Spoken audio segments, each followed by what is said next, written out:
15 വർഷം ഏകാന്ത തടവിൽ കഴിയാമെങ്കിൽ എത്രയോ ലക്ഷം റൂബിൾ സമ്മാനമായി കൊടുക്കാം എന്നാണ് യുവ അഭിഭാഷകനോട് ബാങ്കർ പറയുന്നത്. അവിടെ വെച്ച് പന്തയം ഉറപ്പിക്കപ്പെടുന്നു.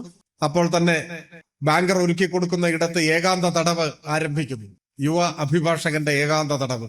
ഒരാളുമായും സഹവാസമില്ലാതെ ഭക്ഷണം മാത്രം സമയത്തിനെത്തുന്ന, ലോകവുമായി ഒരു ബന്ധവുമില്ലാതെ സാമൂഹ്യ ബന്ധങ്ങളെല്ലാം വിച്ഛേദിക്കപ്പെട്ട പന്തയത്തിന്റെ ഭാഗമായ ശിക്ഷ അനുഭവിക്കുകയാണ്. ആ ഏകാന്ത തടവിൽ അദ്ദേഹം കഴിഞ്ഞ് കാലം പോകെ പോകെ വായനയിൽ അദ്ദേഹം ആശ്വാസം കണ്ടെത്താൻ ശ്രമിച്ച് അങ്ങനെ 15 വർഷമാകുന്ന ഘട്ടത്തിൽ അപ്പോഴേക്കും ബാങ്കർ പാപ്പരായി പോകുന്നു. തുകയൊന്നും കൊടുക്കാൻ കഴിയില്ല, ഇയാളെ കൊന്നുകളയുകയല്ലാതെ മാർഗമില്ല എന്ന നിലയിലെത്തി. അവസാനം ആ ഉദ്ദേശത്തോടു കൂടി അവിടെ കടന്നു ചെല്ലുമെങ്കിലും പന്തയം വിജയിച്ച് ലക്ഷക്കണക്കിന് റൂബിളിന്റെ ഉടമയായി മാറാൻ പോകുന്നതിന് ഏതാനും നിമിഷങ്ങൾക്ക് മുൻപ്, അല്ലെങ്കിൽ ഏതാനും മണിക്കൂറുകൾക്ക് മുമ്പ്, യുവ അഭിഭാഷകൻ സ്വയം ആ മുറിയിൽ നിന്ന് പുറത്തു വന്ന് അയാൾ കടന്നു പോവുകയാണ്. ലക്ഷക്കണക്കിന് റൂബിൾ ലഭിക്കും എന്നിരിക്കെ, അല്ലെങ്കിൽ പന്തയത്തിൽ ജയിക്കാം എന്നിരിക്കെ, വിജയത്തിന്റെ തൊട്ട് മുൻപിൽ വെച്ച് അയാൾ ഈ പന്തയത്തിൽ നിന്ന്, അല്ലെങ്കിൽ ഈ ഏകാന്ത തടവിൽ നിന്ന് അയാൾ പുറത്തു വരും. ഞാനിപ്പോ ഇങ്ങോട്ട് വരുമ്പോ ഈ പുസ്തകോത്സവത്തിന്റെ ഭാഗമായി ക്രമീകരിച്ചിട്ടുള്ള ഇവിടെ ഒന്ന് കയറി പുസ്തകങ്ങളൊക്കെ ഒന്ന് കണ്ടിട്ടാണ് വന്നത്. അതിൽ ചിന്ത മലയാളത്തിലേക്ക് പരിഭാഷപ്പെടുത്തിയ പ്രശസ്തയായ അമേരിക്കൻ എഴുത്തുകാരി ഹാരിയറ്റ് എലിസബത്ത് ബീച്ചർ സ്റ്റോവിന്റെ അങ്കിൾ ടോംസ് ക്യാബിൻ എന്ന നോവൽ അവിടെ കാണുകയുണ്ടായി. അങ്കിൾ ടോംസ് ക്യാബിൻ എന്ന നോവലാണ് ഒരു കാലത്ത് അമേരിക്കയിലെ അടിമത്തത്തിനെതിരായ സാമൂഹ്യ മനസാക്ഷിയെ ഉണർത്തിയ നോവൽ. അമേരിക്ക ഇപ്പോ എബ്രഹാം ലിങ്കണെ അടിമകളുടെ വിമോചകൻ എന്നാണ് സ്കൂളിൽ നമ്മളെല്ലാം അദ്ദേഹത്തെ അങ്ങനെ വിശേഷിപ്പിക്കുന്ന പാഠം സ്കൂളിൽ പഠിച്ചിട്ടുള്ളവരായിരിക്കും നമ്മളെല്ലാവരും. അടിമത്തം എന്നത് ഒരുപക്ഷെ ഇന്ന് ഏറെക്കുറെ ഒരു വാക്കു മാത്രമാണ്. അടിമത്തത്തിന്റെ പല വകഭേദങ്ങൾ കണ്ടേക്കാമെങ്കിലും മനുഷ്യരെ വിലപേശി വിൽക്കുകയും വാങ്ങുകയും ചെയ്യുന്ന ചന്തകൾ, കമ്പോളങ്ങൾ ഒരുപക്ഷെ ഇന്നങ്ങനെ ഉണ്ടാവുമെന്ന് തോന്നുന്നില്ല. മനുഷ്യാവകാശം എന്ന വാക്കിന് യാതൊരു പ്രസക്തിയുമില്ലാത്ത വിധം മനുഷ്യരെ വിൽക്കാനും വാങ്ങാനും കഴിയുന്ന ഒരു ചരക്കായിരുന്ന ഒരു കാലം ലോകത്തിലെ ഏതാണ്ട് എല്ലാ ഭാഗങ്ങളിലും ഉണ്ടായിരുന്നു എന്നാണ് തോന്നുന്നത്. അതിന്റെ ഒരു കേന്ദ്രമായിരുന്നു അമേരിക്ക.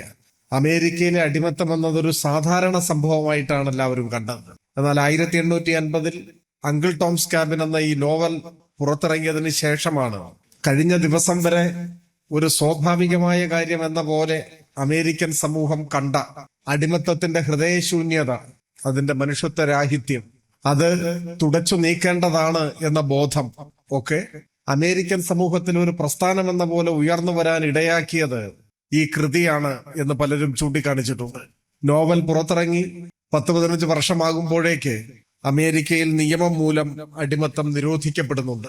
ആ പശ്ചാത്തലത്തിൽ വൈറ്റ് ഹൗസിലേക്ക് നോവലിസ്റ്റ് ഹാരിയറ്റ് ബീച്ചർ സ്റ്റോ ക്ഷണിക്കപ്പെടുകയും അവരെ ചൂണ്ടി എബ്രഹാം ലിങ്കൺ പറഞ്ഞു അത്രേ, ഈ വനിതയാണ് ഈ മഹത്തായ യുദ്ധം ആരംഭിച്ചത് എന്ന് അഭിനന്ദന സൂചകമായി അവരെ കുറിച്ച് പറഞ്ഞു എന്നുമാണ് ചരിത്രം.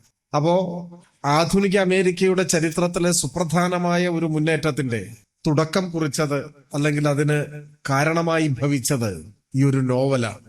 ഒരു നോവൽ ഒരു രാഷ്ട്രത്തെ തന്നെ പുനർനിർമ്മിക്കുകയാണ് ചെയ്തത്. ഇത്തരത്തിലുള്ള ഒരുപാട് അനുഭവങ്ങൾ, ഉദാഹരണങ്ങൾ ലോകത്തിലെമ്പാടും നമുക്ക് കാണാൻ സാധിക്കും. അമേരിക്കയിൽ തന്നെയാണ് സോഷ്യലിസ്റ്റ് എഴുത്തുകാരനായി അറിയപ്പെടുന്ന അപ്റ്റൺ സിൻക്ലെയറുടെ ദ ജംഗിൾ എന്ന നോവൽ പുറത്തിറങ്ങുന്നത്. അത് 1905 ആ നോവൽ പുറത്തിറങ്ങിയതിനു ശേഷമാണ് ഭക്ഷ്യ വ്യവസായ രംഗത്ത് നിലനിൽക്കുന്ന പ്രശ്നങ്ങളെ സംബന്ധിച്ച് പലതരം പ്രശ്നങ്ങൾ, അതിലെ ചൂഷണം, അതുപോലെ തന്നെ വൃത്തിരാഹിത്യം, ശുചിത്വമില്ലായ്മ, ഇതിനെക്കുറിച്ചെല്ലാം അമേരിക്കൻ സമൂഹം ഗൗരവമായി ചർച്ച ചെയ്യാൻ ആരംഭിച്ചത്. തൊട്ടടുത്ത വർഷം 1906 അമേരിക്കയുടെ ചരിത്രത്തിലെ ആദ്യത്തെ ഭക്ഷ്യ സുരക്ഷാ നിയമം പാസാക്കുകയുണ്ടായി. ആ നിയമത്തിന്റെ നിർമ്മാണത്തിലേക്ക് നയിച്ചത് ജംഗിൾ എന്ന നോവലാണ്. ഒരു നോവൽ ഭരണാധികാരികളെ കൊണ്ടൊരു നിയമം നിർമ്മിക്കുന്നതിന് പ്രേരിപ്പിച്ച അനുഭവമാണ്. പിന്നീട് വന്ന തുടർ നിയമങ്ങളുടെ എല്ലാം തുടക്കം ഈ ഒരു നോവൽ സൃഷ്ടിച്ച പ്രതികരണത്തിൻ്റെതായ പരിസരമാണ് എന്നതാണ് വസ്തുത. ആ നോവൽ പുറത്തിറങ്ങിയ ഒരു വ്യാഴവട്ടം കഴിഞ്ഞാണ് Upton Sinclair the brass check എന്ന മറ്റൊരു കൃതി രചിക്കുന്നത്. ആ കൃതിയുടെ പശ്ചാത്തലം അമേരിക്കയിലെ മാധ്യമ പ്രവർത്തന രംഗത്തെ അനഭിലഷണീയമായ പ്രവണതകളായിരുന്നു. മഞ്ഞ പത്രപ്രവർത്തനം എന്നൊക്കെ നമ്മൾ പലപ്പോഴും വിമർശിക്കാറുള്ള മൂല്യച്യുതിയുടേതായ കാര്യങ്ങളാണ് അപ്റ്റൺ സിൻക്ലെയർ ഉയർത്തിക്കൊണ്ടുവന്നത്. ആ കൃതി പുറത്തിറങ്ങി അധികം കഴിയുന്നതിന് മുൻപാണ് അമേരിക്കയിൽ മാധ്യമ പ്രവർത്തകർക്ക് ബാധകമായ പൊതു നിയമാവലി അംഗീകരിക്കപ്പെട്ടു. അങ്ങനെ അമേരിക്കയുടെ ചരിത്രത്തിലെ വൻ സാമൂഹ്യ പരിഷ്കരണത്തിനും നിയമനിർമ്മാണത്തിനും എല്ലാം ഇടയാക്കിയത് സാഹിത്യ കൃതികളായിരുന്നു എന്ന പ്രത്യേകത നമുക്ക് കാണാൻ പറ്റും. ഇത് അമേരിക്കയുടെ മാത്രം ഒരു അനുഭവമല്ല. ലോകത്തിലെ മിക്ക രാജ്യങ്ങൾക്കും അവിടുത്തെ സാമൂഹ്യ വളർച്ചയുടെ ഭാഗമായി സാഹിത്യ കൃതികൾ വഹിച്ചിട്ടുള്ള പങ്ക് കാണാൻ പറ്റും. കേരളത്തിൽ തന്നെ ജാതീയതയ്ക്കെതിരായ മനോഭാവം ശക്തിപ്പെടുത്തിയതിൽ ആശാന്റെ കൃതികളുടെ പങ്ക് നമുക്കെല്ലാവർക്കും അറിയുന്നതാണ്. അത്തരത്തിലുള്ള പല കൃതികളും മലയാളികൾക്കിടയിൽ ചെലുത്തിയിട്ടുള്ള സ്വാധീനത്തെക്കുറിച്ച് നമ്മളെമ്പാടും ചർച്ച ചെയ്തിട്ടുണ്ട്. 957 കേരളത്തിൽ ആദ്യമായി കമ്മ്യൂണിസ്റ്റ് പാർട്ടി അധികാരത്തിൽ വരുമ്പോൾ EMS ഗവൺമെന്റിന്റെ സ്ഥാനാരോഹണത്തിന്റെ പിന്നിൽ അത്തരമൊരു വിധിയെഴുത്തിന് മലയാളികളെ പ്രേരിപ്പിച്ച പല ഘടകങ്ങളിൽ ഒന്ന് ഇവിടുത്തെ കലാസാംസ്കാരിക ഇടപെടലുകളായിരുന്നു എന്ന് പലരും ചൂണ്ടിക്കാണിക്കുന്നുണ്ട്. ഇത്തരുണത്തിൽ ചൂണ്ടിക്കാണിക്കുന്ന പ്രധാനപ്പെട്ട നാടകമാണ് നിങ്ങൾ എന്നെ കമ്മ്യൂണിസ്റ്റ് എന്ന നാടകം. 1950 കാലഘട്ടത്തിലാണ് ആ നാടകം രചിക്കപ്പെടുന്നത്.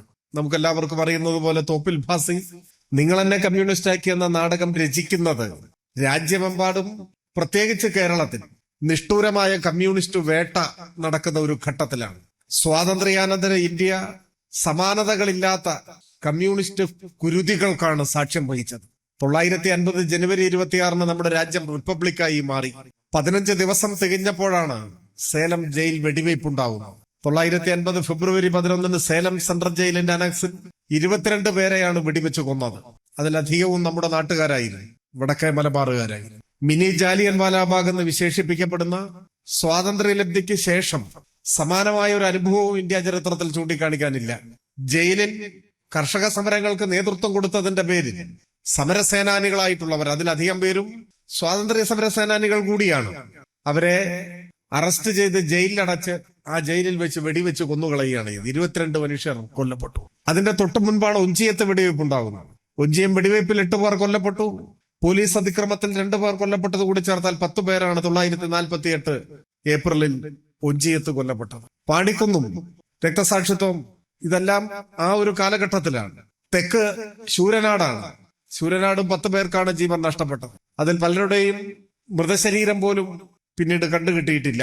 അങ്ങനെ കള്ളക്കേസും ഭീകരമായ പോലീസ് മർദ്ദനവും ഒക്കെയായി കമ്മ്യൂണിസ്റ്റുകാർ രാജ്യമാകെ വേട്ടയാടപ്പെട്ട ഒരു കാലം.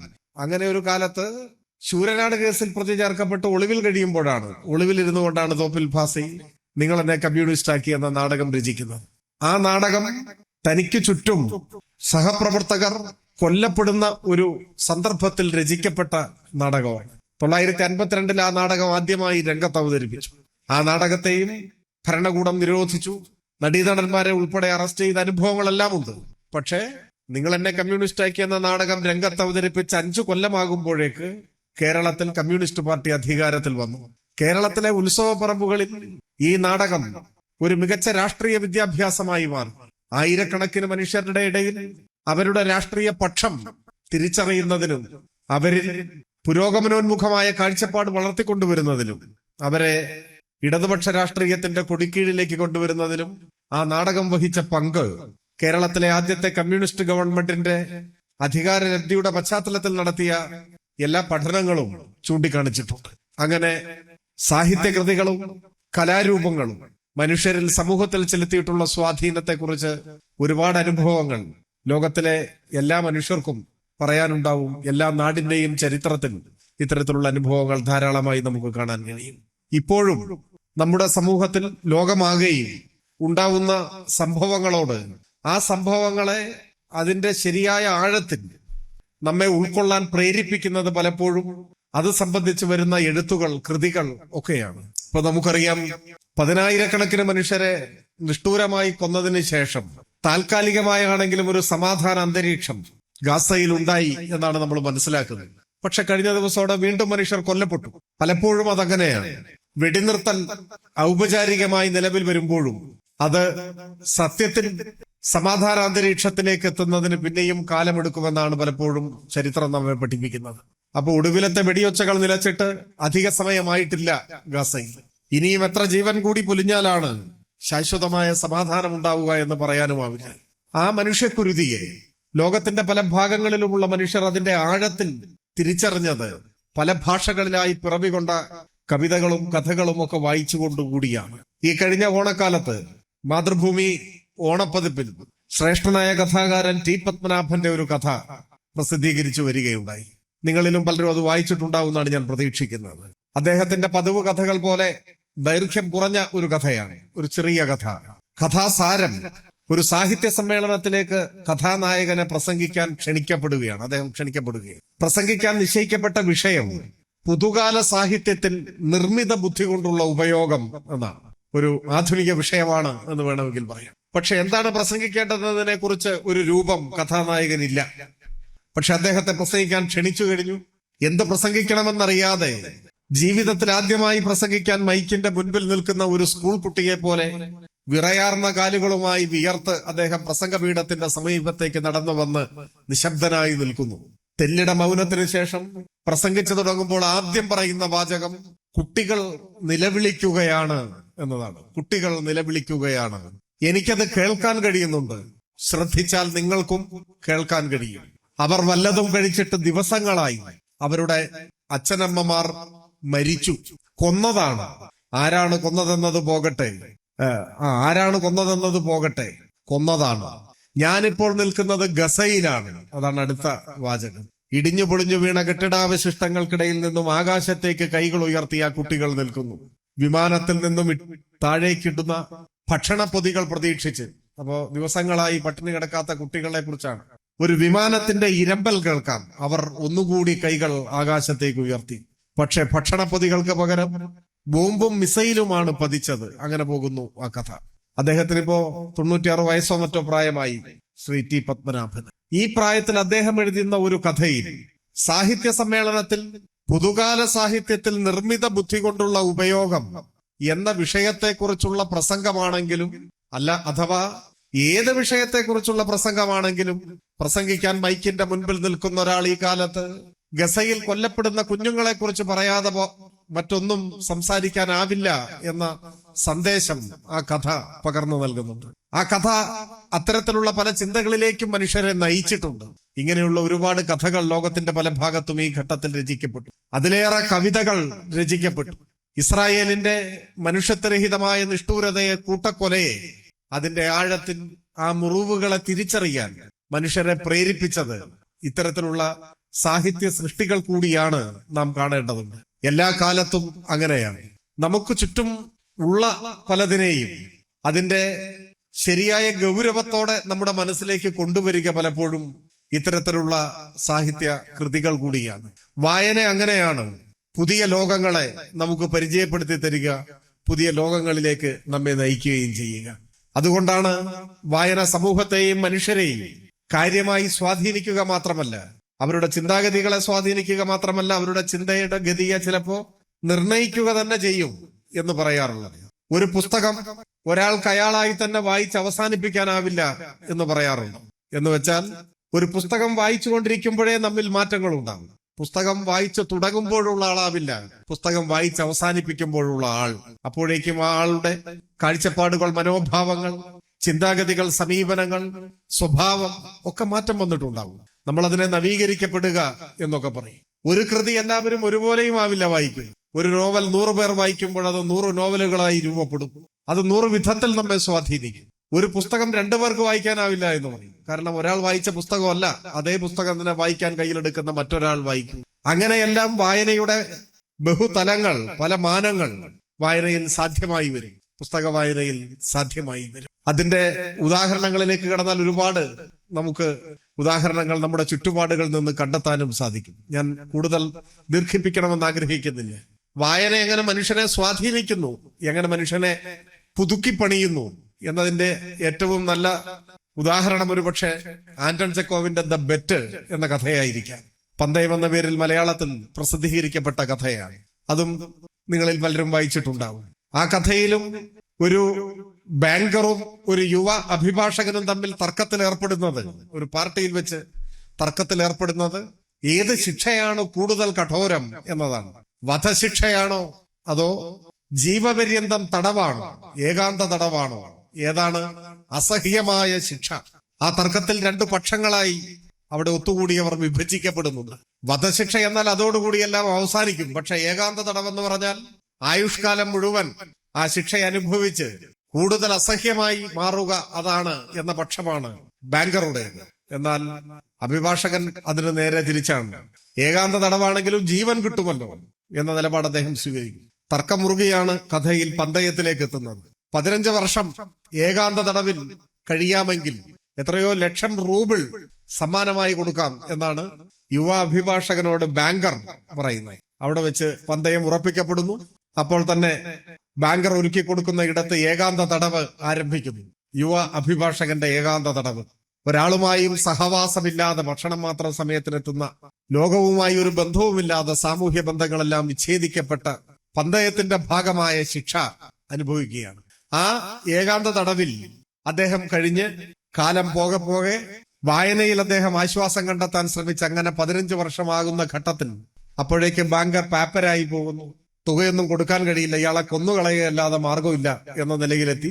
അവസാനം ആ ഉദ്ദേശത്തോടു കൂടി അവിടെ കടന്നു ചെല്ലുമെങ്കിലും പന്തയം വിജയിച്ച് ലക്ഷക്കണക്കിന് റൂബിളിന്റെ ഉടമയായി മാറാൻ പോകുന്നതിന് ഏതാനും നിമിഷങ്ങൾക്ക് മുൻപ്, അല്ലെങ്കിൽ ഏതാനും മണിക്കൂറുകൾക്ക് മുമ്പ്, യുവ അഭിഭാഷകൻ സ്വയം ആ മുറിയിൽ നിന്ന് പുറത്തു വന്ന് അയാൾ കടന്നു പോവുകയാണ്. ലക്ഷക്കണക്കിന് റൂബിൾ ലഭിക്കും എന്നിരിക്കെ, അല്ലെങ്കിൽ പന്തയത്തിൽ ജയിക്കാം എന്നിരിക്കെ, വിജയത്തിന്റെ തൊട്ട് മുൻപിൽ വെച്ച് അയാൾ ഈ പന്തയത്തിൽ നിന്ന്, അല്ലെങ്കിൽ ഈ ഏകാന്ത തടവിൽ നിന്ന് അയാൾ പുറത്തു വരും. അദ്ദേഹത്തെ മാനസികോന്നതിയുടെ കൊടുമുടിയിൽ എത്തിച്ചത് ഈ കാലത്ത് അദ്ദേഹം വായിച്ച പുസ്തകങ്ങളാണ്. ആ പുസ്തകങ്ങളിലൂടെ പകർന്നു കിട്ടിയ ചിന്തയാണ്. ലക്ഷക്കണക്കിന് റൂബിളിനേക്കാൾ വലിയ സമ്പാദ്യം അദ്ദേഹത്തിന് അപ്പോൾ ലഭിച്ചു കഴിഞ്ഞിരിക്കുന്നു. അല്ലെങ്കിൽ ഇങ്ങനെ അളവറ്റ ധനം കൈവരുന്നതിനേക്കാൾ വലുത് ആണ് ജീവിതത്തിന്റെ മൂല്യങ്ങളെന്ന് ഒരുപക്ഷെ അയാൾ തിരിച്ചറിഞ്ഞിട്ടുണ്ടാവാം. അല്ലെങ്കിൽ ഇങ്ങനെയുള്ള ഭൗതികമായ നേട്ടങ്ങൾക്ക്, വലിയ സമ്പത്തിന് ജീവിതത്തിൽ വലിയ സ്ഥാനമൊന്നുമില്ല എന്ന് ചിന്തിക്കാൻ കഴിയും വിധം അദ്ദേഹത്തെ മാനസികമായി പാകപ്പെടുത്തിയിട്ടുണ്ടാവാം. സാധാരണ നിലയിലുള്ള മനുഷ്യന്റെ ചിന്താഗതികളെല്ലാം അപ്രസക്തമാക്കും വിധം മാനസിക വളർച്ചയുടെ കൊടുമുടികളിലേക്ക് ഒരു മനുഷ്യനെ എങ്ങനെ വായന നയിക്കുമെന്ന്, ഒരാളെ വായന എങ്ങനെ പുതിയൊരു മനുഷ്യനാക്കി മാറ്റുമെന്നൊക്കെ ഈ കഥ ലോകത്തോട് വിളിച്ചു പറയുന്നുണ്ട്. അങ്ങനെ വായനയാൽ സ്വാധീനിക്കപ്പെട്ട മനുഷ്യർ അധികമുള്ള ഒരു നാടായാണ് നമ്മൾ കേരളത്തെയും കണക്കാക്കുന്നത്. ജാതീയതയ്ക്കെതിരായി മാത്രമല്ല, പുതിയ കാഴ്ചപ്പാടുകൾ, മനുഷ്യത്വത്തിന്റെ പുതിയ വ്യാഖ്യാനങ്ങൾ ഒക്കെ നമുക്ക് പകർന്നു നൽകിയതിലും ആശാൻ മുന്നിൽ നിന്നൊരു കവിയാണ്. അന്യജീവൻ ഉതകി സ്വജീവിതം ധന്യമാക്കും അമലെ വിവേകികൾ എന്നെഴുതിയത് ആശാനാണ്. എങ്ങനെയാണ് ജീവിതം ധന്യമാവുക എന്ന ചോദ്യത്തിന് ആശാൻ നൽകിയ ഏറ്റവും അർത്ഥപൂർണമായ മറുപടിയാണത്. അന്യജീവൻ ഉതകി സ്വജീവിതം ധന്യമാക്കും അമലെ വിവേകികൾ എന്നാണ്. മറ്റുള്ളവരുടെ ജീവിതത്തിന് താങ്ങായി, ആശ്വാസമായി നിൽക്കുമ്പോഴാണ്, അഥവാ മറ്റുള്ളവർക്കു വേണ്ടി കൂടി ജീവിക്കാൻ കഴിയുമ്പോഴാണ് ജീവിതം ധന്യമാവുക എന്ന് മലയാളിയുടെ മനസ്സിൽ ആഴത്തിൽ എഴുതി വെച്ചത് കുമാരനാശാൻ. കാറൽ മാർക്സിന്റെ 15ാമത്തെ വയസ്സിൽ അദ്ദേഹത്തിന്റെ ക്ലാസ് ടീച്ചർ ചോദിക്കുന്നുണ്ട്, നിങ്ങൾക്ക് ഭാവിയിൽ ആരാവണം എന്ന്. ഓരോ കുട്ടിയും മനസ്സിലെ മോഹങ്ങൾ അവിടെ പറയുമ്പോൾ മാർക്സ് തന്റെ ഭാവിയിലെ സ്വപ്നമായി പറയുന്നത് ലോകത്തിലെ ഏറ്റവും ആഹ്ലാദവാനായ മനുഷ്യനാവണം എന്നാണ്. അതാണ് എന്റെ ആഗ്രഹം എന്നാണ്. മാർക്സ് പിൽക്കാലത്ത് വിശദീകരിക്കുന്നുണ്ട് ആരാണ് ലോകത്തിലെ ഏറ്റവും ആഹ്ലാദവാനായ മനുഷ്യൻ, ആർക്കാണ് ലോകത്തിലെ ഏറ്റവും സന്തോഷം, ലോകത്തിലെ ഏറ്റവും വലിയ സമ്പന്നനാണോ ഏറ്റവും ആഹ്ലാദവാനായ മനുഷ്യൻ. അതിന് മാർക്സ് തന്നെ പറയുന്ന മറുപടി അങ്ങനെ ആവാൻ സാധ്യതയില്ല എന്നാണ്. എല്ലാ സമ്പന്നന്മാരും തന്റെ സമ്പത്ത് എപ്പോഴാണ് നഷ്ടമാവുക എന്ന് ചിന്തിച്ച് ആകുല ചിത്തരായി കഴിയാനാണ് സാധ്യത. ലോകത്തിലെ ഏറ്റവും പ്രശസ്തനായിരിക്കുമോ ഏറ്റവും ആഹ്ലാദമുണ്ടാവുക? അതിനും സാധ്യത കുറവാണ്. പ്രശസ്തിക്ക് മങ്ങലേൽക്കുന്ന നിമിഷത്തെക്കുറിച്ചുള്ള ആകുലതകളാവാം പ്രശസ്തരെ എപ്പോഴും അസ്വസ്ഥരാക്കിക്കൊണ്ടിരിക്കുക. പിന്നെ ആരാണ് ലോകത്തിലെ ഏറ്റവും സന്തോഷമുള്ള മനുഷ്യൻ? അതിന് മാർക്സ് തന്നെ പറയുന്നത്, അദ്ദേഹത്തിന്റെ വിശദീകരണം, മറ്റുള്ളവർക്ക് വേണ്ടി കഷ്ടപ്പെടാൻ കഴിയുന്നവനാരോ, മറ്റുള്ളവർക്ക് വേണ്ടി കഷ്ടപ്പാടുകൾ അനുഭവിക്കാനും മറ്റുള്ളവർക്ക് വേണ്ടി ജീവിക്കാനും കഴിയുന്നവനാരോ അവനാണ് ലോകത്തിൽ ഏറ്റവും വലിയ ആഹ്ലാദം അനുഭവിക്കുക എന്നാണ്. ജീവിതം എന്നത് മറ്റുള്ളവർക്ക് വേണ്ടി കൂടിയുള്ളതാണ് എന്ന ബോധമാണ് ഒരു മനുഷ്യനെ പൂർണ്ണതയിലേക്ക് എത്തിക്കുന്നത്. സുഖദുഃഖങ്ങളുടെ ചെറുവൃത്തങ്ങൾക്കകത്ത് തളയ്ക്കപ്പെട്ട ജീവിതങ്ങളെ സമൂഹത്തിന്റെ വിശാലതയിലേക്ക് വളർത്തുകയാണ് മാർക്സിന്റെ വാക്കുകൾ. ആ പറഞ്ഞത് തന്നെയാണ് ലോകത്തിൽ ഒരുപാട് എഴുത്തുകാർ, കവികൾ ഒക്കെ പല ഭാഷയിൽ പാടിപ്പുകഴ്ത്തിയിട്ടുള്ളത്. അതിന്റെ ഒരു മലയാള രൂപമാണ് ആശാൻ എഴുതിയത്, അന്യജീവൻ ഉതകി സ്വജീവിതം ധന്യമാക്കും അമലെ വിവേകികൾ എന്ന്. രണ്ടും ഒന്നാണ്. മാർക്സ് പറഞ്ഞതും ആശാൻ പറഞ്ഞതും അവരവരുടേതായ ഭാഷയിലാണ് എന്ന് മാത്രമേ ഉള്ളൂ. അങ്ങനെ മനുഷ്യ ജീവിതത്തിന് പുതിയ നിർവചനങ്ങൾ, പുതിയ വിധാനങ്ങൾ വായന നൽകുന്നുണ്ട്. പ്രത്യേകിച്ച് നമ്മുടെ ഈ കാലം കൂടുതൽ കൂടുതൽ മനുഷ്യപ്പറ്റ് ആവശ്യപ്പെടുന്ന ഒരു കാലമാണ്. മനുഷ്യരെ കൂടുതൽ സങ്കുചിത മനസ്കരാക്കി മാറ്റാൻ വിദ്വേഷത്തിന്റെ ആശയങ്ങൾ വാശിയോടെ പ്രചരിപ്പിക്കപ്പെടുന്ന ഒരു കാലത്ത് ജീവിക്കുന്ന ഒരു ജനതയാണ് നമ്മൾ. ഇന്ന് നമ്മുടെ രാജ്യം തന്നെ ചരിത്രത്തിലെ ഏറ്റവും വലിയ വെല്ലുവിളികളെയാണ് നേരിട്ടുകൊണ്ടിരിക്കുന്നത്. നമ്മുടെ രാജ്യം രാജ്യമായി നിലനിൽക്കുന്നതിന്റെ ആധാരശിലകളെന്ന് നാം കണക്കാക്കുന്ന മതനിരപേക്ഷതയും ജനാധിപത്യവും ഉയർത്തിപ്പിടിക്കുന്ന ഭരണഘടനയും വെല്ലുവിളികളെ നേരിടുന്ന, എത്ര കാലം ഇങ്ങനെ മതനിരപേക്ഷ രാഷ്ട്രമായി ഇന്ത്യ തുടരും എന്ന് ആർക്കും ഉറപ്പു പറയാനാവാത്ത ഒരു രാഷ്ട്രീയ പരിതസ്ഥിതി നമ്മുടെ രാജ്യത്തുണ്ട്. ഓരോ മനുഷ്യനെയും വർഗീയ സ്വാധീനത്തിന്റെ പിടിയിലാക്കാനാണ് വിദ്വേഷത്തിന്റെ ആശയങ്ങൾ ഉയർത്തിപ്പിടിക്കുന്നവർ ശ്രമിച്ചുകൊണ്ടേയിരിക്കുന്നത്. സത്യത്തിൽ സ്വാതന്ത്ര്യത്തിന് മുൻപും ശേഷവും ഏറ്റവും വലിയ വിപത്ത് വർഗീയതയാണെന്ന തിരിച്ചറിവ് നമ്മുടെ രാഷ്ട്രത്തിനുണ്ടായിരുന്നു എന്നതാണ് വസ്തുത. ഭരണഘടന നിലവിൽ വരുന്നതിന് മുൻപ് ഭരണഘടനാ നിർമ്മാണ സഭയിൽ 1949 ഭരണഘടനാ നിർമ്മാണ സഭയിൽ 1946 ഭരണഘടനാ നിർമ്മാണ സഭ സമ്മേളിച്ച ആദ്യ ദിവസങ്ങളിൽ ഭരണഘടനാ നിർമ്മാണ സഭയുടെ അധ്യക്ഷനായി ഡോക്ടർ രാജേന്ദ്ര പ്രസാദിനെ തിരഞ്ഞെടുക്കുന്നു. അദ്ദേഹത്തെ തിരഞ്ഞെടുത്തതിന് ശേഷം അധ്യക്ഷനായി തിരഞ്ഞെടുക്കപ്പെട്ട രാജേന്ദ്ര പ്രസാദിനെ അനുമോദിച്ചുകൊണ്ട് അംഗങ്ങൾ പ്രസംഗിക്കുന്നു. ആദ്യമായി പ്രസംഗിച്ചത് ഡോക്ടർ സർവേപ്പള്ളി രാധാകൃഷ്ണനായിരുന്നു. എസ് രാധാകൃഷ്ണൻ. അധ്യാപകനും ദാർശനികനുമായിരുന്ന doctor S Radhakrishnan doctor Rajendra പ്രസാദിനെ അനുമോദിച്ചുകൊണ്ട് പ്രസംഗിക്കുമ്പോൾ അദ്ദേഹത്തിന്റെ ഏറ്റവും വലിയ ഗുണമായി പറയുന്നത് അദ്ദേഹത്തിന്റെ സൗമ്യഭാവമാണ്. സൗമ്യനാണ് അദ്ദേഹം. രാധാകൃഷ്ണന്റെ അഭിപ്രായത്തിൽ ഏറ്റവും മൂർച്ചയേറിയ ആയുധം സൗമ്യതയാണ്. ആരെയും കീഴ്പ്പെടുത്താൻ സൗമ്യത കൊണ്ട് സാധിക്കും എന്നൊക്കെ പറഞ്ഞ് അദ്ദേഹം പണ്ഡിതോചിതമായി പ്രസംഗിക്കുന്നുണ്ട്. എന്നാൽ തുടർന്ന് പ്രസംഗിക്കാൻ ക്ഷണിക്കപ്പെട്ടവരിൽ ഒരാൾ ഖാൻ അബ്ദുൾ ഗാഫർ ഖാൻ ആയിരുന്നു. അതിർത്തി ഗാന്ധി എന്നറിയപ്പെടുന്ന ഖാൻ അബ്ദുൾ ഗാഫർ ഖാൻ സംഘർഷ നിർഭരമായ മനസ്സോടെയാണ് അന്ന് ഭരണഘടനാ നിർമ്മാണ സഭയിൽ പങ്കെടുത്തതും പ്രസംഗപീഠത്തിലേക്ക് വന്നതും. അദ്ദേഹം തന്റെ പ്രസംഗത്തിൽ പക്ഷേ രാജേന്ദ്ര പ്രസാദിനെ അഭിനന്ദിക്കുന്നത് അദ്ദേഹത്തിന്റെ സൗമ്യഭാവത്തിന്റെ പേരിലായിരുന്നില്ല. പകരം ഒരുമിച്ച് ജയിൽവാസം അനുഷ്ഠിച്ച അനുഭവങ്ങളെല്ലാം അനുസ്മരിച്ച ശേഷം ഖാൻ അബ്ദുൾ ഗാഫർ ഖാൻ പറഞ്ഞു, ഡോക്ടർ രാജേന്ദ്ര പ്രസാദിന്റെ ഏറ്റവും വലിയ ഗുണം അല്ല, അദ്ദേഹത്തിന്റെ മാത്രമല്ല, ഓരോ ഇന്ത്യക്കാരന്റെയും ഏറ്റവും സവിശേഷമായ ഗുണം മറ്റൊന്നുമായിരിക്കരുത്, അത് വർഗീയ വിമുക്തനായിരിക്കുക എന്നതാണ്. രാജേന്ദ്ര പ്രസാദ് ഒരു വർഗീയവാദിയല്ല, അതാണ് ഏറ്റവും വലിയ ഗുണം.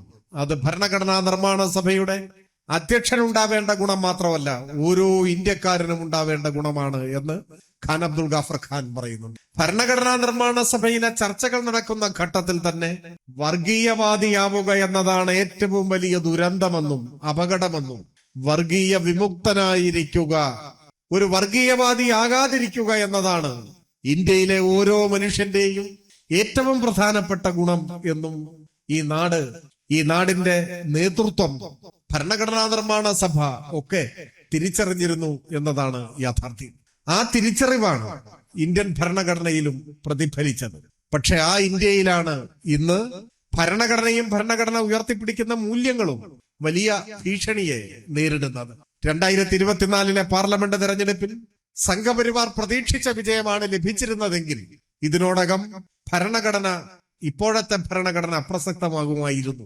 ഇന്ത്യ ഒരു മതരാഷ്ട്രമായി പ്രഖ്യാപിക്കപ്പെടുമായിരുന്നു. ആ മതരാഷ്ട്ര പ്രഖ്യാപനം നടത്തുമ്പോൾ പ്രാബല്യത്തിൽ വരുത്തേണ്ട ഭരണഘടന ഇതിനോടകം അതിന്റെ കരട് തയ്യാറാക്കി RSS കാര്യാലയത്തിൽ എത്തിച്ചു കഴിഞ്ഞിട്ടുണ്ട്. അതിന് ചുമതലപ്പെട്ട RSSകാരായ ഒരു കൂട്ടം സന്യാസിമാർ.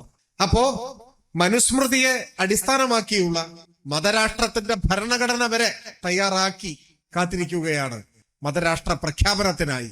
ചാതുർവർണ്ണാടിസ്ഥാനത്തിലുള്ള ഒരു രാഷ്ട്രം, ചാതുർവർണ്ണയത്തിന് പുറത്തുള്ള കോടാനുകോടി വരുന്ന മനുഷ്യർക്ക് വേണമെങ്കിൽ ഇവിടെ രണ്ടാം കിട പൗരന്മാരായി ജീവിക്കാനുള്ള ഔദാര്യം അനുവദിച്ചു കൊടുക്കുന്ന ഒരു ഭരണഘടന തയ്യാറാക്കി വെച്ചിരിക്കുകയാണ്. ഇത്തരമൊരു ഘട്ടത്തിൽ വർഗീയമായ എല്ലാ ആശയ സ്വാധീനങ്ങളിൽ നിന്നും മനുഷ്യരെ വിമോചിപ്പിക്കാനും ഏറ്റവും ലക്ഷ്യവേദിയായ ആയുധം വായനയാണ്.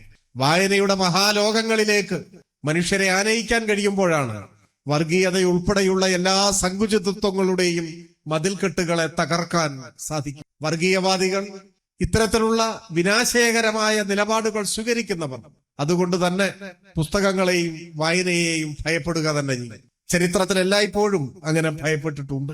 അതിന്റെ ഭാഗമായാണ് ഗോവിന്ദ പൻസാരയും കൽബുർഗിയും നരേന്ദ്ര ദാഭോൽക്കറും നമ്മുടെ ഗൗരി ലങ്കേഷും എല്ലാം കൊല ചെയ്യപ്പെട്ടത്. അവരെയെല്ലാം കൊല്ലുമ്പോൾ അവരോടുള്ള ശത്രുതയുടെ അടിസ്ഥാനം പുസ്തകങ്ങളോടും അക്ഷരങ്ങളോടും ആശയങ്ങളോടും വായനയോടുമുള്ള ശത്രുതയാണ്. പക്ഷേ ഈ രാജ്യത്തിന് വിനാശമായി മാറുന്ന, നമ്മുടെ രാജ്യത്തിന്റെ മുന്നിൽ ഏറ്റവും വലിയ വെല്ലുവിളിയായി ഉയർന്നു വന്നിട്ടുള്ള വിദ്വേഷത്തെ, വർഗീയതയെ പരാജയപ്പെടുത്താൻ, അതിനെ മറികടക്കാൻ, മനുഷ്യരെ കൂടുതൽ വലിയ മനുഷ്യരാക്കി പരിവർത്തനം ചെയ്യാനൊക്കെ നമുക്ക് പുസ്തകങ്ങളെയും വായനയെയും ഉപയോഗപ്പെടുത്തേണ്ട ഒരു ഘട്ടം കൂടിയാണിത്. ഈ പുസ്തകോത്സവത്തിന് അങ്ങനെ ഒരു രാഷ്ട്രീയ ലക്ഷ്യം കൂടിയുണ്ട്, ഒരു രാഷ്ട്രീയ ദൗത്യം കൂടിയുണ്ട്. മനുഷ്യരെ കൂടുതൽ മനുഷ്യരാക്കിയെടുക്കുക, മനുഷ്യരെ കൂടുതൽ സഹാനുഭൂതിയുള്ളവരാക്കി, മനുഷ്യത്വമുള്ളവരാക്കി, സഹജാതരുടെ സകല സങ്കടങ്ങളെയും ഏറ്റുവാങ്ങാൻ കഴിയുന്ന വിശാലമായ ഹൃദയമുള്ളവരാക്കി മനുഷ്യരെ പാകപ്പെടുത്തുക എന്ന ദൗത്യം വായന, പുസ്തകങ്ങൾ, സാഹിത്യം ഒക്കെ നിർവഹിക്കുന്നുണ്ട്. ഇവിടെ തന്നെ കാസർഗോഡ് എൻഡോസൾഫാൻ ദുരന്തം നമ്മുടെ നാടാകെ ചർച്ച ചെയ്ത ഒരു ദുരന്തമാണ്. ഞാൻ ഇപ്പോഴും ഓർമ്മിക്കുന്നു, എൻഡോസൾഫാൻ കീടനാശിനിക്കെതിരായി അന്ന് ഞാൻ യുവജന പ്രസ്ഥാനത്തിന്റെ ഭാരവാഹിയായി കൂടിയിരിക്കുന്നതാണ്. ഞങ്ങളെല്ലാം ആലോചിച്ച് സുപ്രീം കോടതിയിൽ ഒരു നിയമയുദ്ധം നടത്തിയത്. വളരെ ഒരുപക്ഷെ ഇന്ത്യയിലെ നിയമ വിദ്യാർത്ഥികൾ ഇപ്പോ ആ കേസ് പഠിക്കുന്നുണ്ട്. നമ്മുടെ രാജ്യത്തെ തന്നെ വിലയ്ക്ക് വാങ്ങാൻ ശേഷിയുള്ള ഒരു കീടനാശിനി കമ്പനിക്കെതിരെ നല്ല ചില അഭിഭാഷകരുടെ പിന്തുണയോടെ ഒരു യുവജന പ്രസ്ഥാനം നടത്തിയ നിയമയുദ്ധമാണ് നമ്മുടെ രാജ്യത്ത് എൻഡോസൾഫാൻ എന്ന കീടനാശിനിയെ നിരോധിക്കുന്നതിലേക്ക് എത്തിയത്. സർക്കാർ പോലും അന്ന് അതിന് അനുകൂലമായിരുന്നില്ല. കീടനാശിനി കമ്പനിയും കേന്ദ്ര ഗവൺമെന്റും, ഞാൻ ഇപ്പോഴും ഓർക്കുന്നു, അന്ന് ആ കേസ് നടത്തുന്നതിന്റെ ഭാഗമായി ഞങ്ങൾ ഡൽഹിയിൽ പോയി അന്ന് പ്രതിരോധ മന്ത്രിയായിരുന്ന ബഹുമാന്യനായ ശ്രീ AK ആന്റണിയെ കാണുകയുണ്ടായി. ഞങ്ങൾ മുൻപോട്ട് വെച്ച കാര്യങ്ങളോടെല്ലാം അദ്ദേഹത്തിന് അനുഭാവമായിരുന്നു. അദ്ദേഹത്തിന്റെ പിന്തുണ അറിയിക്കുകയുണ്ടായി. പക്ഷേ ഗവൺമെന്റിനെ കൊണ്ട് ആ നിലപാട് സ്വീകരിക്കാൻ അദ്ദേഹവും അശക്തനായിരുന്നു, അദ്ദേഹം നിസ്സഹായനായിരുന്നു. ഗവൺമെന്റ് DYFI കൊടുത്ത കേസിനെതിരായ നിലപാടാണ് കോടതിയിൽ സ്വീകരിച്ചത്. കീടനാശിനി കമ്പനിയും ഗവൺമെന്റും ഒരേ നിലപാട് സ്വീകരിച്ചു. പക്ഷെ കോടതിയെ ഈ കീടനാശിനിയുടെ മാരക ഫലങ്ങൾ ബോധ്യപ്പെടുത്താനും ഇത് ഒരു ജീവനാശിനിയാണെന്നും വടക്കേ മലബാറിലെ നൂറുകണക്കിന് വരുന്ന സാധാരണക്കാരായ മനുഷ്യരുടെ ജീവിതം സമാനതകളില്ലാത്ത ദുരന്തത്തിലേക്ക് എടുത്തെറിഞ്ഞ ഈ കീടനാശിനി നിരോധിക്കേണ്ടത് ഇന്ത്യയിലെ മനുഷ്യരുടെ ജീവിക്കാനുള്ള അവകാശം ഭരണഘടന ഉറപ്പു നൽകുന്ന ആർട്ടിക്കിൾ 21 സ്ഥാപിച്ചു കിട്ടുന്നതിനാവശ്യമാണ് എന്ന നിലപാടാണ് കോടതിയിൽ ഞങ്ങൾ സ്വീകരിച്ചത്. അങ്ങനെ ഐതിഹാസികമായ വിധിയുണ്ടായി. എൻഡോസൾഫാൻ എന്ന കീടനാശിനി നിരോധിക്കപ്പെട്ടു. ഞാൻ സാന്ദർഭികമായി സൂചിപ്പിച്ചു എന്നേ ഉള്ളൂ, പറഞ്ഞു വന്നതല്ല. ഞാൻ പറയാൻ ഉദ്ദേശിച്ചത്, എൻഡോസൾഫാൻ എന്ന കീടനാശിനിക്കെതിരെ ഇത്തരത്തിലുള്ള നിയമയുദ്ധവും വാർത്തകളും ഒക്കെ വരുമ്പോൾ തന്നെ അതിന്റെ മാരകമായ ഫലങ്ങളെക്കുറിച്ചും മനുഷ്യരനുഭവിക്കുന്ന സങ്കടങ്ങളെക്കുറിച്ചും ആഴത്തിൽ മനസ്സിലാക്കാൻ സഹായിച്ചത് ഇവിടെ നമ്മുടെ വേദിയിൽ സന്നിഹിതനായിട്ടുള്ള ശ്രീ അംബികാസുധൻ മാങ്ങാട് എഴുതിയ എന്മകജ എന്ന നോവലാണ്.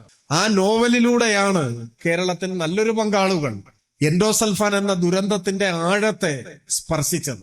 നേരത്തെ ഞാൻ ഹാരിയത്ത് ബീച്ചർ സ്റ്റോവിന്റെ അങ്കിൾ ടോംസ് കാബിൻ അമേരിക്കയിൽ ചെലുത്തിയ സ്വാധീനത്തെ കുറിച്ച് സൂചിപ്പിച്ചതുപോലെ ഈ ദുരന്തം വിതച്ച കീടനാശിനിക്കെതിരായി മലയാളികളെ ചിന്തിപ്പിക്കുന്നതിൽ നിർണായകമായ ഒരു പങ്ക് വഹിക്കാൻ എന്മകജ എന്ന നോവലിനും സാധിച്ചിട്ടുണ്ട്. ആ നോവലിന്റെ സൃഷ്ടാവ് ചിന്തയുടെ പുസ്തകോത്സവത്തിന്റെ വേദിയിലുണ്ട് എന്നതിൽ അതിയായ സന്തോഷമുണ്ട്. ഞാൻ അദ്ദേഹത്തെ സ്നേഹപൂർവ്വം അഭിവാദ്യം ചെയ്യുന്നു. ഇങ്ങനെയെല്ലാം നമ്മുടെ സമൂഹത്തിൽ ഇടപെട്ടുകൊണ്ടിരിക്കുന്ന പുസ്തകങ്ങളെ, സാഹിത്യ സൃഷ്ടികളെ ബഹുജനങ്ങളുമായി പരിചയപ്പെടുത്താനും അവരെ കൂടുതൽ കൂടുതൽ നവീകരണത്തിന്റെ പാതയിൽ നയിക്കാനുമാണ് ഓരോ പുസ്തകോത്സവവും പരിശ്രമിച്ചുകൊണ്ടിരിക്കുന്നത്. കാഞ്ഞങ്ങാട് നല്ല വായനയുടെയും എഴുത്തിന്റെയും സർഗപ്രവർത്തനത്തിന്റെയും പാരമ്പര്യമുള്ള ഒരു നാടാണ്. ഇവിടെ മുൻപ് ചിന്തയുടെ ഒരു ബുക്ക് സ്റ്റാൾ ഉണ്ടായിരുന്നു, ദേശാഭിമാനി ബുക്ക് സ്റ്റാൾ. പിന്നീട് അത് നിന്നുപോയി. അധികം വൈകാതെ ഈ പുസ്തകോത്സവത്തിന് ശേഷം അങ്ങനെ വായനക്കാർക്ക് കടന്നു വരാനും പുസ്തകങ്ങൾ വായിക്കാനും ചർച്ച ചെയ്യാനും എല്ലാം ഉതകുന്ന ഒരിടം കൂടി ഈ കാഞ്ഞങ്ങാട് യാഥാർത്ഥ്യമാകും എന്നാണ് ഈ പുസ്തകോത്സവത്തിന്റെ സംഘാടകർ തീരുമാനിച്ചിട്ടുള്ളത്. അത് വളരെ വേഗത്തിൽ യാഥാർത്ഥ്യമാകട്ടെ എന്ന് ആശിക്കുന്നു. ചിന്തയുടെ പുസ്തകോത്സവത്തിലും ചിന്തയുടെ മാത്രം പുസ്തകങ്ങളല്ല, കേരളത്തിലെ പ്രമുഖരായ എല്ലാ പ്രസാധകരുടെയും വ്യത്യസ്തമായ ഉള്ളടക്കങ്ങളുള്ള പുസ്തകങ്ങൾ ഇവിടെയുണ്ട്. അപ്പോ ഇവിടെ ഒത്തുകൂടിയിട്ടുള്ള നിങ്ങൾ എല്ലാവരും നിങ്ങളുടെ സുഹൃത്തുക്കളെയും തുടർന്നുള്ള ദിവസങ്ങളിൽ ഈ പുസ്തകോത്സവത്തിന്റെ ഭാഗമാവാനും ഇവിടെ നിന്നും പുസ്തകങ്ങൾ വാങ്ങി വായിക്കാനും അങ്ങനെ പ്രബുദ്ധതയുള്ള ഒരു സമൂഹം രൂപപ്പെട്ടു വരാനും എല്ലാ മനുഷ്യവിരുദ്ധമായ ആശയങ്ങളെയും അകറ്റി നിർത്താൻ ആരോഗ്യമുള്ള ഒരു സമൂഹം വളർത്തിയെടുക്കാനും മനുഷ്യത്വത്തെയും മാനവികതയെയും മനുഷ്യ സ്നേഹത്തെയും ജനാധിപത്യത്തെയും എല്ലാം പോറലേൽക്കാതെ സംരക്ഷിക്കാൻ കഴിയുന്ന മഹത്തായ ഒരു സാംസ്കാരിക സമരത്തിന് നമ്മുടെ നാട്ടിൽ നിന്ന് തുടക്കം കുറിക്കാനും സാധിക്കട്ടെ എന്നുകൂടി ആശംസിക്കുന്നു. മറ്റു കാര്യങ്ങളിലേക്കൊന്നും ഞാൻ കടന്നു പോകുന്നില്ല. എല്ലാവരെയും സ്നേഹപൂർവ്വം അഭിവാദ്യം ചെയ്തുകൊണ്ട് ഞാൻ എന്റെ എളിയ വാക്കുകൾ അവസാനിപ്പിക്കുന്നു. അഭിവാദം.